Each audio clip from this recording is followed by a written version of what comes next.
Hi and welcome to the Data Pour. My name is Andy LaMora. I'm the CTO for Ippon Technologies, and we're here today at the Wooden Robot Brewery in Charlotte, North Carolina on a nice sunny day to kick us off into Season 4 with your new host, Luke Little. Hey Andy, how are you doing? I'm doing great, Luke. Great to see you. All right, let's get a drink. Let's get a beer.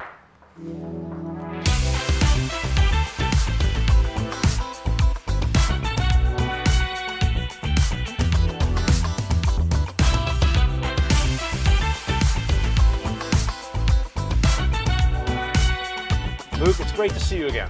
Thank you for sitting down to chat with me on the Data Pour here. And as we get started, maybe you can tell me a little bit about yourself and your role. Absolutely. So I'm Luke. I'm head of Cloud and DevOps for Ippon. This is a very exciting role where I get to bring about 2 decades of knowledge to a very large portfolio of clients, mostly in the financial sector, and develop a large team. It's a very exciting opportunity for me. That's what you're doing today. Maybe you can tell us a little bit about how you got there. Yes, absolutely. Yeah.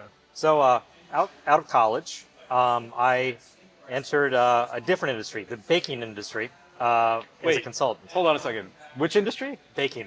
Baking industry. Yes. Okay. Yes. So I transitioned at some point from baking to banking. I mean, I can see the similarities. Yeah, yes, it's roughly the same number of letters. They kind of start the same way. It's true though. It's true. I started as a consultant for bakeries, which was a great opportunity because I worked for a small business, which I own part of, and it led me to a lot of opportunities to explore companies abroad. We had clients in, I think, 7 or 8 countries. And that went on for about a decade. After that opportunity fizzled out, I started to work in data analytics at a large financial institution, Vanguard. I helped develop reference architecture for their analytics program, which was a very exciting opportunity because that was my first foray into tech at a large enterprise, and I had extremely good leadership. From there, I went to Ally, which is also a large financial institution. Specifically went to their securities division and did much of the same. I bounced around within Ally for a bit, working with some really talented people, learning a lot, and eventually coming to become a people leader, which is something I'm extremely passionate about. I brought the skills that I had learned within Ally at large and within Vanguard back to the securities division and led a number of efforts to help migrate legacy resources into Ally's standards. And from there, after working with a fantastic team, I came here. So you had some baking and then you had some banking. I did. I got it. I did. At Ippon, we like to pride ourselves on the swag. We have some pretty good stuff, but what we don't have is a baker's cap. And it's going to be my mission to make sure that we add that to our mix, and we'll get that on. We should absolutely do that. It could become an award in the Cloud and the DevOps team. At minimum, an emoji. Okay. Well, with that, I mean, I kind of have to ask, if you weren't doing this, what would you be doing? You may have just given us an inkling to the answer, maybe? The bakeries? I have thought about starting a bakery. I think directly from this, I'm not sure. I think maybe purchase a restaurant, maybe open a bakery. Those would be interesting businesses. Of course, I would probably get bored and go back to technology and start a SaaS. I think that is ultimately what I would do. But I would at least try to bake things and make money doing it. So should we tell people to stay tuned for the Ippon Bakery here in Charlotte, North Carolina? You could, yeah, absolutely, you could. Well, if we were going to do that, we would probably have to open it next to this lovely place to complement things that, like what we're drinking right now. So I think we've got a little bit of a story here, actually.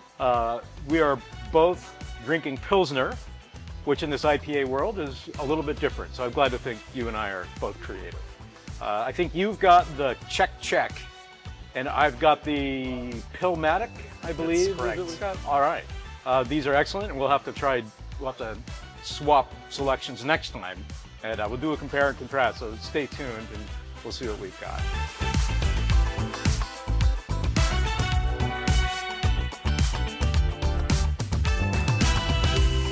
So let's transition from your story, which we could probably talk about for the next hour. We are definitely going to have to keep doing that because that's a really fun one. And I know you don't mean to imply that you would get into Cloud and DevOps because you were bored of what else you were doing. But that does bring up a good question. I know that you do a lot of mentoring in your free time, and that's been a part of what you've done for a while. What sort of advice would you give to young people today coming into the industry about how to start, what to start doing? That's really challenging.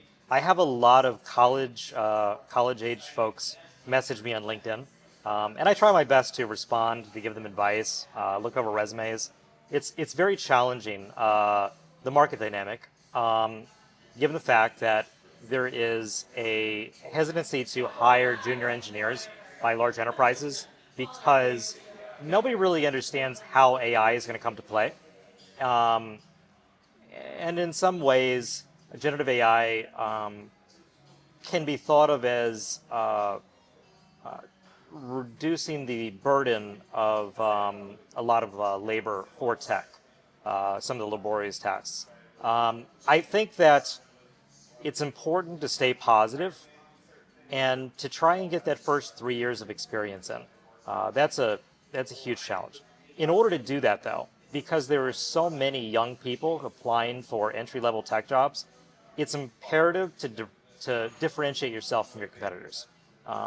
For instance, and maybe I'm a little bit biased because of my relationship with Amazon, but I always tell anyone who messages me, especially if they're undergraduate, to go get an AWS certification, go get a Terraform certification, go get a Snowflake certification. Usually start with AWS, of course. But by doing that, you're indicating to your potential employer, hey, I have the skill set, so that helps with the HR filtering. And additionally, when it comes to the hiring manager, you're indicating, hey, I'm hungry, which of course is one of our cultural principles.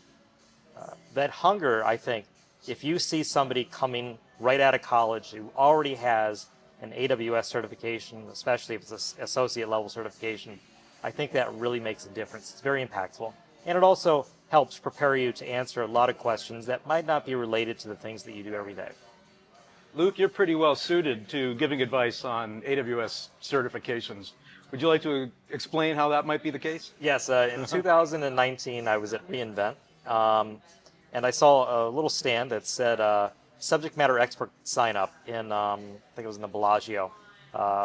So I went and spoke with them and threw my email address in there, and 6 months later they emailed me and asked me who I was, and I had to provide a resume. I had to provide information about my experience with different parts of AWS, and of course I've been using AWS since before VPCs were a thing, so I have plenty of experience. And from there, I was invited to participate in item writing for the now deprecated AWS Big Data certification. From there, I moved to Solutions Architect Professional, which is their flagship certification.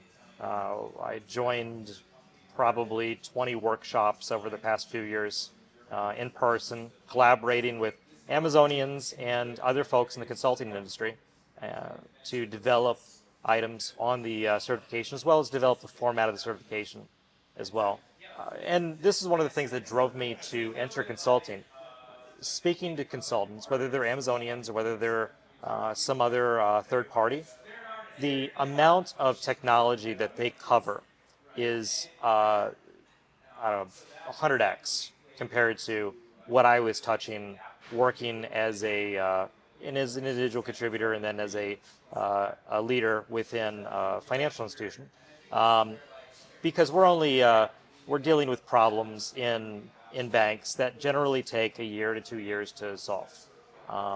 Even my portfolio at Ally, when I left, which included maybe 15 applications, was nowhere near the level of impact that a consultant has delivering something every few months, especially at a practice like Ippon, which is a boutique, which does a lot of smaller engagements, smaller teams, driving the needle very quickly. And that's what I wanted. I wanted the experience, I wanted the knowledge, and I wanted to be able to make that quick impact. So suffice it to say, or is it accurate to say that you help write the test? It is. Makes you a pretty good mentor. It does, it does. In fact, when I've recertified, I've run into my own questions, which has been fun. That doesn't sound like a bad thing. So earlier in the conversation, we talked about mentorship and how to break into tech. But one of the questions after people get into the business that comes to me and probably comes to you a good bit is, well, how do I become a leader? How do I become a manager? Are they the same thing? How do you, where do you take that question when it comes up? It's a great question, and yeah, I feel that a lot. There is a difference between leadership and management, and people management, and no matter who you are, you can be a leader. There's always opportunities to lead. And the opportunities to enter people management come after demonstrating leadership. And ultimately, leadership is much more important. We want to mentor the people that are around us and develop the people that are around us because that's what it takes to build a healthy ecosystem in tech or in any field. And it's the right thing to do. So as we're developing people, we're demonstrating the skills that we need to become people managers, and we're learning how to become people managers. And at some point, after demonstrating those skills, the opportunity will be made available. So it's less creating an opportunity and more being ready for an opportunity, or do you have to look for ways to create an opportunity? Well, I think that you shouldn't have to even look. I think there's always opportunities to mentor. There's always opportunities to lead. Whether you're leading from a technology aspect, whether you're leading architecturally, whether you're leading behaviorally by doing the right thing in the right circumstance, whether it's in your interactions with a client or in your interactions with peers, whether you're driving meetings, whether you're teaching people who are younger than you how to develop and how to better themselves so they can rise in their own careers. Those are all leadership opportunities, and those are available to anyone. You don't have to have a badge or a title. You just start doing it. And it's important, and that's really where people management comes from. Those are the skills that I look at to see who would be a good people manager. So show up well, consistently, and your opportunity will show up as well. Absolutely, absolutely. And when you go interview for your people management role, your first breakthrough in that, you're going to speak to how you've developed the people around you. And really, in any role, you're going to speak to how you develop the people around you. So it's just natural. It's just a natural progression. A little earlier, you brought up, of course, AI, and it's on everybody's minds and lips.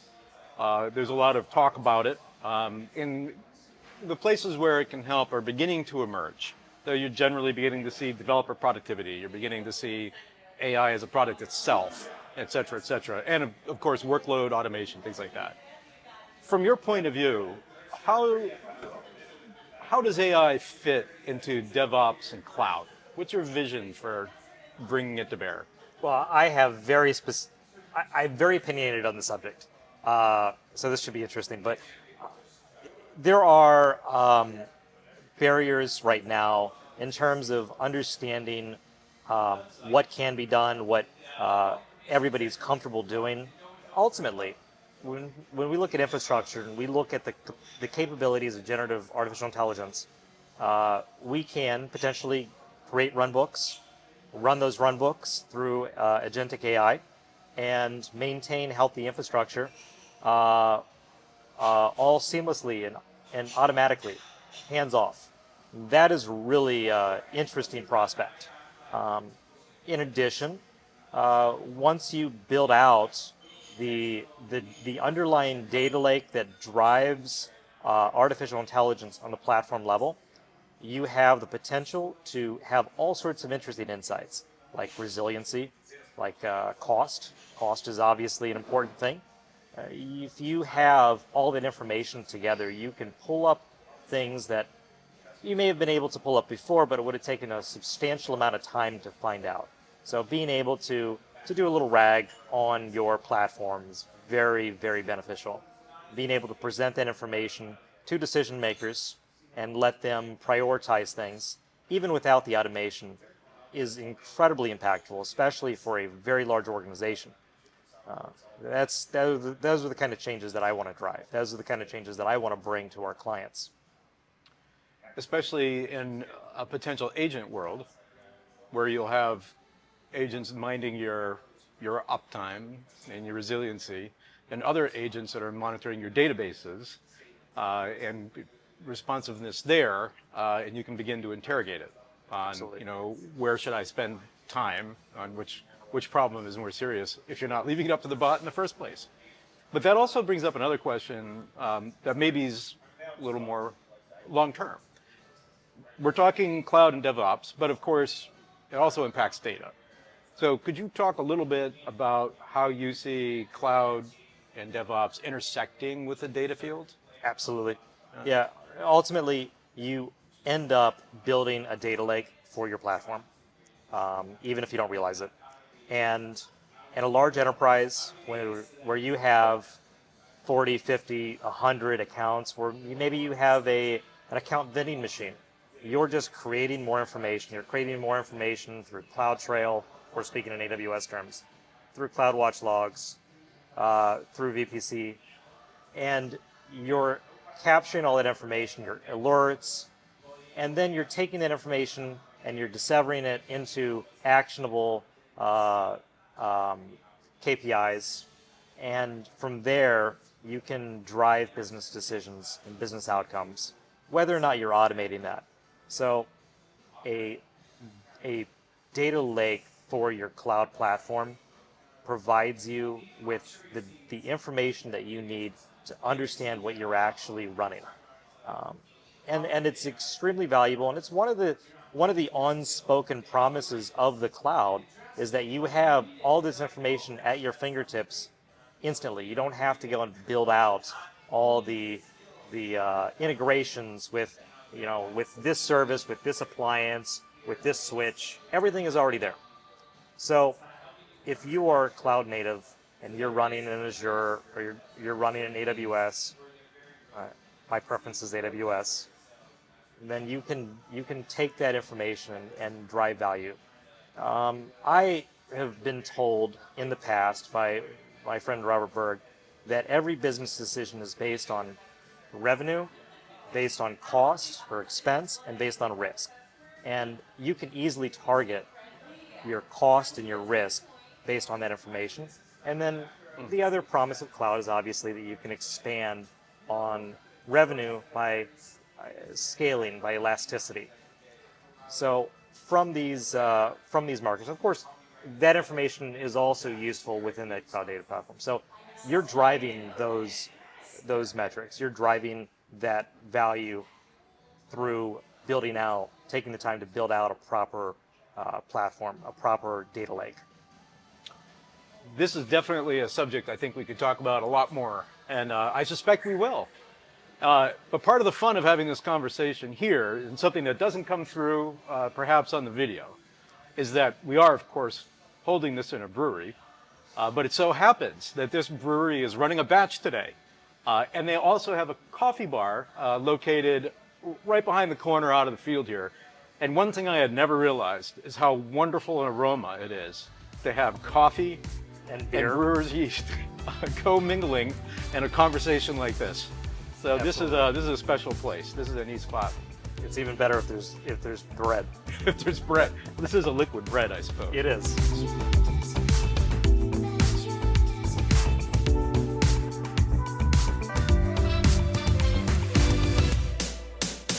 AI, again, is permeating everything we do, and most of the conversations I have with our customers and that you have with our customers.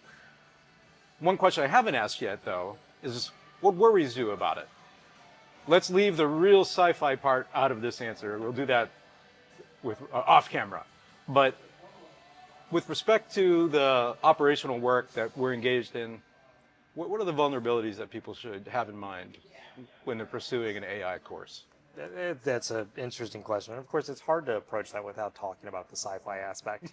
Because there are so many unknown unknowns. We are in a place called the Wooden Robot, so it's appropriate. So it's there, as we are sort of on the cusp of understanding how to use artificial intelligence, especially if we start talking about agentic AI, there are, always the potential for hallucinations, for runaway processes, things that are very. We have the potential of running into runaway processes through agentic AI that expose us to risk or potentially run up bills, and that's a real concern. So when I talk about the potential of using run books, like I did earlier, to handle common infrastructural tasks or remediation, that there is a question as to whether we're at the point where we can just let AI do its thing, or whether we have to potentially put somebody, a human actor, in front of that, say, well, is this actually sane? Is this actually what we want? Is AI just hallucinating the problem? And yeah, it's not going to result in some sort of Terminator-esque scenario, at least yet, but the classic Skynet type of issue on a much more realistic scale could come about through artificial intelligence. And that's not to say that we shouldn't do it, because we should. Ultimately, businesses that are not embracing this are going to get left behind. So maybe you hit on it right from the beginning, is revenue and risk. And you have to factor the risk of AI into your business decisions. But you can't ignore that your revenue is going to be increasingly impacted by how well you adapt to AI or not. exactly. That's well said. Something for another episode, perhaps. Yes. All right. Thanks again for sitting down and chatting. And Luke, as the Season 4 host, would you like to take it from here? Yes, absolutely. Until next time, let's toast to knowledge and connection, one episode at a time.